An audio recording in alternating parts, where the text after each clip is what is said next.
You're watching the live broadcast coming out of the Nasrec Expo Center, and this is the venue of the ANC's 55th elective conference. And as we speak, we are told that the commissions, and that's where policy discussions are ongoing, ratification. Remember, there would have been a policy conference in July preceding this conference, and that's where most of the policy discussions would have taken place. And so let's find out how those are going, and we're joined in studio by Nkosenhle Madlala. He is the Deputy Regional Secretary in the region of eThekwini. Thank you very much for your time, sir. Thanks indeed for making time here. Let's start with whether or not you have voted. I have voted. How long ago was that? Just 30 minutes ago. 30 minutes ago? Yes. Is the entire eThekwini region done with voting? Not yet. There were some delegates in the queue as I left, but a lot of that has moved ahead. I'm sure by the time I got here, most of them were done. Based on your assessment, how long are we looking at up until that announcement is made as to who are the top 7, or do you think that is probably going to happen tomorrow morning? It's probably going to be tomorrow. I would say maybe ballpark figure before 12. Yeah? Yeah. Whew. It means there's still a long way to go. All right. Let's try and get into what has concerned perhaps the people of South Africa who have been watching proceedings at this conference. The behavior of KwaZulu-Natal delegates is something that concerned the leadership here to a point where the provincial chairperson, Siboniso Duma, had to be called to say, take control of your delegates. You are one of those that were leading delegates to this conference. Why was the behavior of ANC delegates from KwaZulu-Natal so appalling? First of all, I think we must condemn an ANC behavior, no matter which province it comes from, no matter which delegate it comes from. And secondly, I think there's a context that is missing to whatever was happening there. I must be quick to admit that I was not at conference when that happened. I was still with most regional secretaries. We were still stuck at the registration center, where we were trying to see that all of our delegates actually joins conference.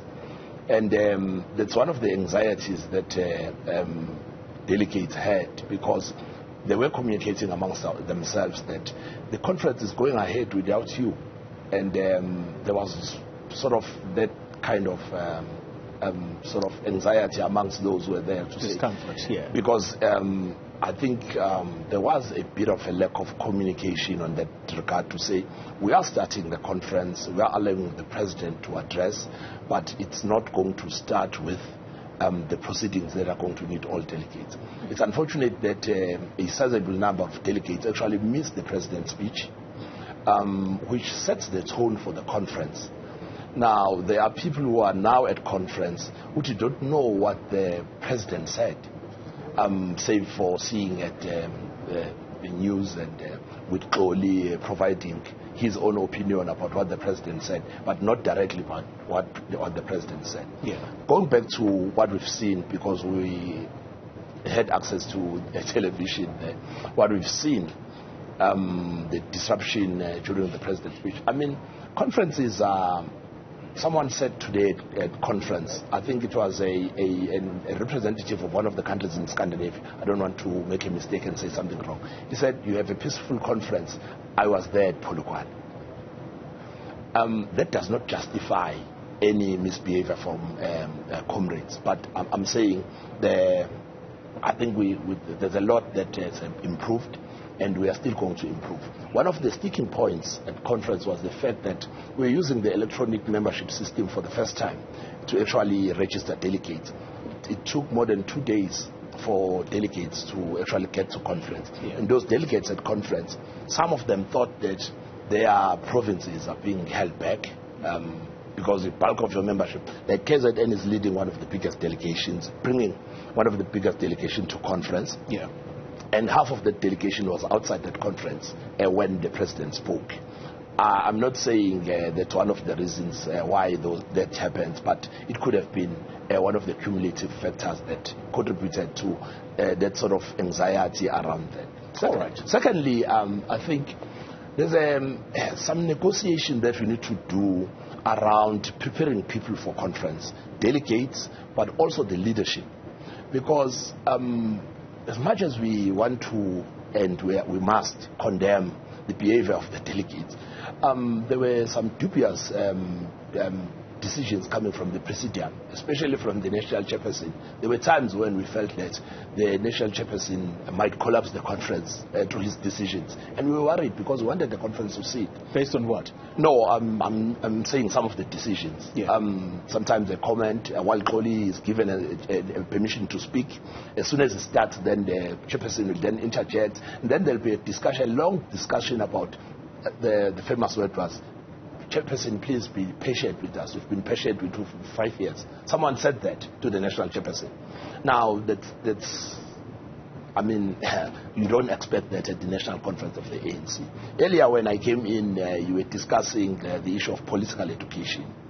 Now, a lot of blame is placed on a delegate preparing for conference, that at least you are expecting this caliber of a delegate that is coming to conference. But we have leaders here who've led us since 1994. What is their legacy in terms of building a capable membership? Well, that's a very important question you are asking, and it's a question that hopefully you will answer at some point based on a response that you are getting from them. And that doesn't mean that I cannot question, for example, someone like Jeff Khatebe, who has been a member of the ANC for the longest time, and he comes from KwaZulu-Natal. It's perhaps a responsibility of people like that. Let's quickly move the conversation to the leadership preference of the delegation that comes from eThekwini. Why the choice that you have made? And perhaps, let me not jump the gun, tell the viewers who your leadership preference is and why that choice.